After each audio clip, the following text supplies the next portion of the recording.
Imagine this. You wake up in the morning, pour yourself a hot cup of coffee, and start frying some eggs. But something's off. You don't smell the earthy aroma of coffee or the buttery eggs. Instead, you smell cigarette smoke, sewage, or rotting garbage. People who've gotten COVID-19 haven't just been losing their sense of smell and taste. A subset of them have been smelling and tasting the wrong things, like really, really wrong, even after they recover from the virus. All meat tastes rotten. Everything kind of started smelling the same with this scent of rotting garbage. It's like rotten feces. Rotting flesh. Rotten flesh. A gasolina-ish taste. It smells like something burning and rotten all at the same time. Coffee smells like sewage. And for some people, the distorted smells aren't going away. You know, doctors have said there's a chance that this might never come back. It's known as the COVID smell, or as scientists call it, parosmia, a condition that distorts your sense of smell. One international study suggests it could be affecting about 7% of COVID survivors. Other studies have even higher estimates. What this means is parosmia could be affecting millions of people around the world. Hi, I'm Yara, and I know this is a show that has to do with how food intersects with our society. But our sense of smell is a huge part of how we taste things. So now we're going to take our nose clips off. Oh my God, that's crazy. Without my sense of smell, I couldn't even sense what that was. In other words, a lot of stuff just isn't tasteable, well, without our noses. So when something happens to this, it inevitably impacts this. And for folks who have parosmia, it can have serious consequences. We've had patients ask us if there's a surgery we can do to just cut the nerve to their smell so they can at least not smell anything, because they were like, I'm suicidal. There has been some times where I try to make dinner and I just break down crying. I feel so alone. I feel like no one can understand me. It's almost like a disability. I don't know why this is happening. I don't know how to fix it. I don't know how long it's going to last. This is the rest of my life? This is awful. So I wanted to find out how on earth COVID is doing this to people, and what life is like when you smell and taste all the wrong things with no end in sight. We're studying these things really very aggressively, and we're really trying to get some answers to people. They deserve answers. So what's it really like when your sense of smell and taste have gone haywire? This is like my happy place. You know, have your cup of coffee and just enjoy that, but it just doesn't smell normal. We met up with Kim Minton. She's been dealing with parosmia for 4 months and counting after contracting COVID in late 2020.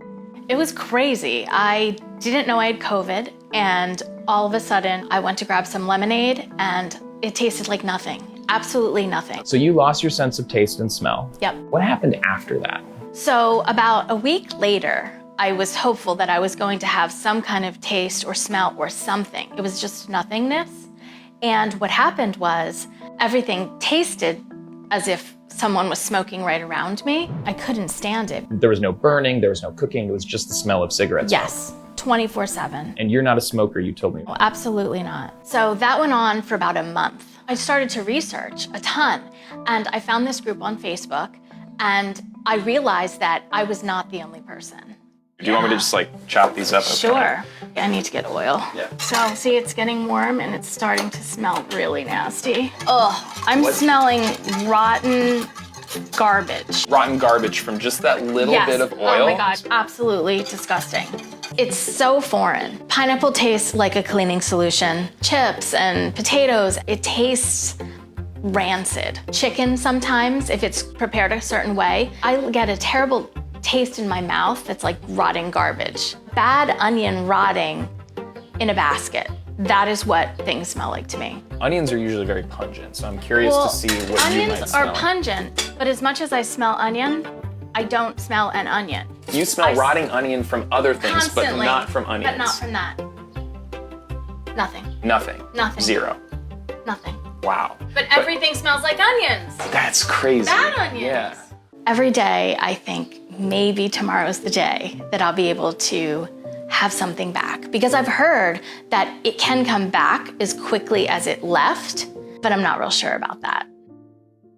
But how exactly is COVID doing this to our noses and to our brains? We headed to Philadelphia to visit the Monel Center, one of the country's leading research institutes focused on the science of smell and taste. And yes, it just so happens to have a giant golden nose statue right outside of it. Anyway, we're here to talk to Dr. Danielle Reed. She's been studying the science of smell For over 30 years.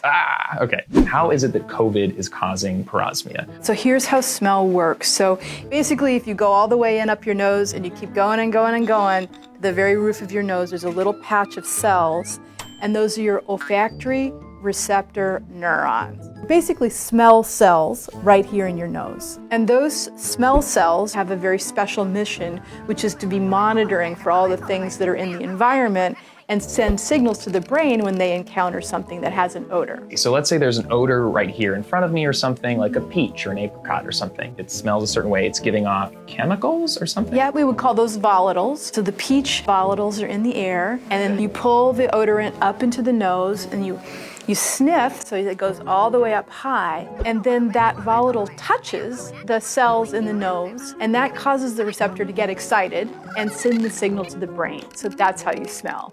And so some of these volatiles go up what we call the back way.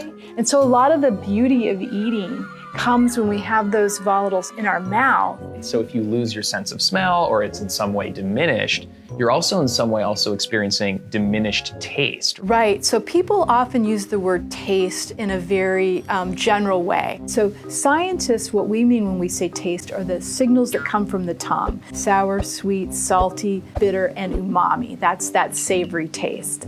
And then what happens in the nose is smell. But often when people are talking about the general taste, what they really mean is flavor. Flavor is the marriage between taste and smell, because our taste and our smell become integrated in our brain, and that's what we care about is eaters. Let's do a little demonstration to show you the importance. Okay, so what we're gonna do is we're gonna put our nose clips on. Oh, it's very fashionable. Yes, it's a good look. It's definitely a good look.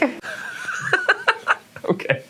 So we're gonna take this jelly bean and we're gonna chew it up in our mouth. So we're gonna try to guess what flavor it is. We've eliminated our sense of smell now, so this is just the taste receptors in my mouth. Okay. So I'm getting a little sweet. Yeah, I just taste like sugar, like sugary gum. Right, so now we're gonna take our nose clips off. Oh, this is banana. Oh my God, that's crazy. Bingo, it's banana. banana. So without my sense of smell, right, I couldn't even sense what that was. you're gonna get something without a sense of smell. You'll get a sweet, you'll get a salty, you'll get an umami, right? But you're not gonna have a meal. Right, because what you just saw was the meal is the beautiful flavors and the volatiles and your brain putting it together. You had the aha, it's banana. So let's kind of shift gears now to what COVID is doing to our noses and to our brains. Obviously it's new for everybody, including scientists, but here's what we know now about what happens. The virus doesn't affect the nose cells directly, but there's cells that are in the nose that sort of support the nose cells. They give them nourishment. The virus gets into those nourishing cells and infects those cells, and we think that those cells then secrete an alarm signal, and that alarm causes the smell cells to stop making all of the things it needs to make to have a sense of smell. Basically, COVID throws a switch and turns the receptors off. So that's the anosmia. That's complete absence of smell. The receptors go off, you can't smell anything. Now, what happens, we think, with parosmia is as the receptors are coming back, they don't come back on uniformly and correctly. Some come back well, some are poorly, and the sense of smell is not quite right. Is it just something that's happening in our nose, or is it the wiring of our brain also that's sort of changing? So that's the other component of this. The nose cells has to talk to the brain, and we think that maybe in that rewiring process, so when the lights come back on and the rewiring to the brain starts, it's not quite right. It's rewiring the wrong smell receptor to the wrong part of the brain. Parosmia isn't something that's new. It's been around for a while. Things would cause parosmia in the past. I know I've read about cancer, chemotherapy, brain lesions. So this is a very old thing. It was just a very uncommon thing. And what's changed is it's much more common now. So many more people have parosmia with COVID. So we want to be able to do the research that makes people get better. And a key part of that research is collecting data on how people perceive both taste and smell. But how do you measure that? Well, one answer is the Monel flavor quiz, a little box of smellable and tasteable substances. So how exactly would folks with parosmia do on this flavor quiz?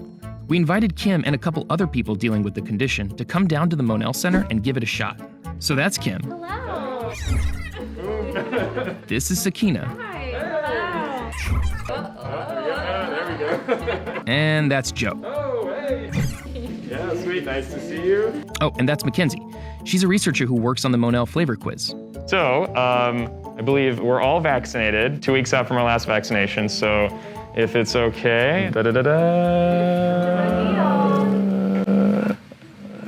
Yes, so you guys all have a nifty little box, and in it is something that we've designed here at Monel that allows us to really characterize people's ability to taste and smell. So what's cool about this test is there aren't any tests on the market that do exactly what this does. Often you'll just have a smell test or just a taste test, but here we get the whole shebang, because when you perceive flavor, you perceive both smell and taste at the same time. So, yeah, I guess. Shall we Yes, start? so you can see that there are 6 smells up at the beginning. So you can go ahead and select the first vial. So, with me as the control, in other words, the person without parosmia, we smelled 6 different things. Oh. Oh. Oh. Oh, wow. Wow. And tasted 6 different things. Ugh. Oh. Oh, what? Oh, yeah. Freshness. Some of the tastes caught us off guard. That's hot. Spicy.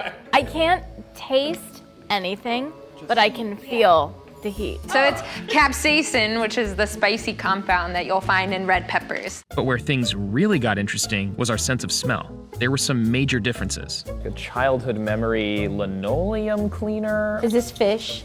Okay. It smells like garbage to me. Maybe like a cat pee at the beginning there too. I don't know. Yeah, oh. That's what you smell. You smell cat pee. I did get that, yeah. I mean, at certain points, we were smelling completely different things. Kind of like a... Is it gum? Like a spearmint? Oh, yeah. Okay, I got propane. Whoa, propane. Joe? It's not mint. It's not mint. I don't know what it is, but it's not mint. Whatever I'm smelling, it's not good. That's parosmia at its finest. And one smell in particular was unbearable to everyone but me. I don't like this at all. It smells like bad onions. This is the smell that I have in my taste in my mouth all the time. I don't cook with this anymore. It's onion powder. Okay. It's something that I used to know. Can I ask you guys, is this the first time you're all meeting another person with parosmia in person? Actually, for me, yes. I've met people that can't taste anything, but this whole change in the distortion, yeah. I think I may have met some people who were like, yeah, I lost my taste for a little bit, but I got it back. Or nobody like me who's like suffered this long. I think the distortion, I think it started on my cousin's bachelor party in like June. You've had parosmia for 1 year. Well, no, June, right? June it's June. It's June again. These tastes and smells and sensations, it's so hard to convey to people because you can't put your finger on what it tastes like. It's just bad. I've put hot sauce on things to give them flavor. Yeah. Same. Yeah. Did you used to do that before? Rarely. If it's chicken, for instance, it has to have like some type of spice to like cover up whatever like rotten smell that is. Nothing fixes it for me. What do you live on, Joe? Oh my God, it's dwindling, like less and less stuff every day. It's bread, cheese, certain sweet stuff, like ice cream. For the 3 of you, what would you say is the hardest part of having parosmia? Like trying to figure out what you want to eat at night, it's just like, whatever, I won't eat. I want to know, when is this coming back? When is somebody going to figure this out? It's like my entire life is not in color anymore. I keep comparing it to like a light switch, and it's like, someone please turn on the light. So coming here today and meeting you guys, it was like just reminding myself, you're not alone in this. With an increasing number of patients, how are people coping with parosmia? And how are doctors helping those patients?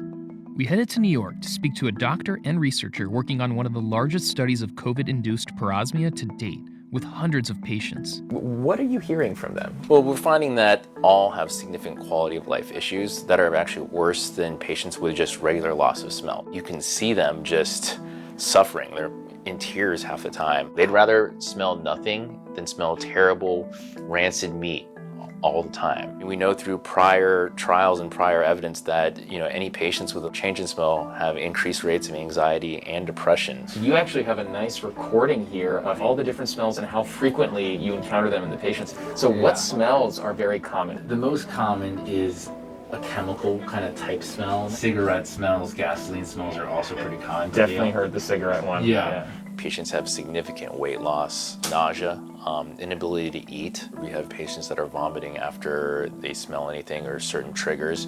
There's a huge spectrum. So you mentioned that kind of the psychological toll it's taking on people is a huge component of your research. Yeah. What are among the most common kind of negative statements you're getting from people? The senses of isolation, how it affects their eating are some of the most common ones. When looking at COVID, what worries us the most, I think, though, is these kind of long haul symptoms. Loss of sense of smell and taste, parosmia, depression, anxiety, hearing loss, chronic pain, headaches. We're about a year and a half into this experience. We don't have great prognostic evidence to tell them, this will go away in 1 month, 2 months, a year, if ever. We're still in this very early period of understanding how COVID affects the sense of smell. And it may not be in the nerve, it may be deeper in the brain. We don't know.